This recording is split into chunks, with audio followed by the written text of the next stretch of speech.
अग्निहोत्र का महात्मा, अग्निहोत्री के कर्तव्य, श्रोत एवं स्मार्त रूप, विविध धर्म, तृतीय शिष्टाचार धर्म, वेद, धर्मशास्त्र और पुराण से धर्म का ज्ञान तथा इन पर श्रद्धा रखना आवश्यक। व्यास जी ने कहा, सदैव सायं और प्रातः अग्निहोत्र करना चाहिए।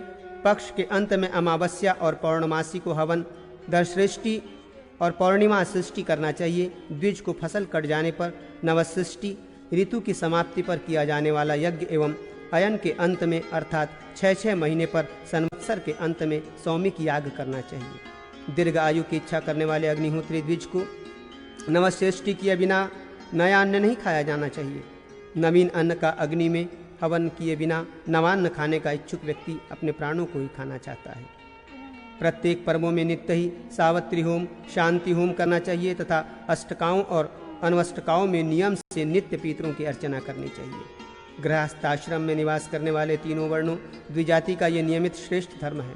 अन्य धर्म अपधर्म कहलाता है। नास्तिकता अथवा आलस्य के कारण जो अग्नियों का आधान एवं यज्ञ से यजन नहीं करना चाहता वो बहुत से नरकों में जाता है। विप्रो, अग्न्याधान आदि कृत्य न करने वाला वो दुर्मति, तामिश्र, अन्नधा मिश्र, महारौरव, रौरव, कुंभिपाक, वैतरणी, असीपत्रवन तथा अन्य घोर नरकों को प्राप्त कर बाद में अंत्यज्यों के कुल तथा शूद्र योनि में जन्म लेता है।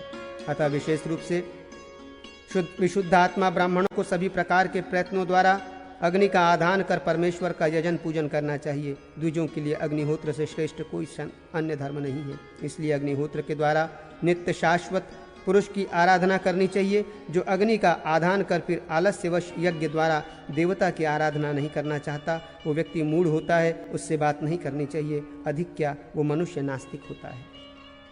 जिसके पास सेवकों के पोषण हेतु 3 वर्ष तक के लिए पर्याप्त अथवा उससे भी अधिक भोजन सामग्री विद्यमान हो वो सोमपान का अधिकारी होता है।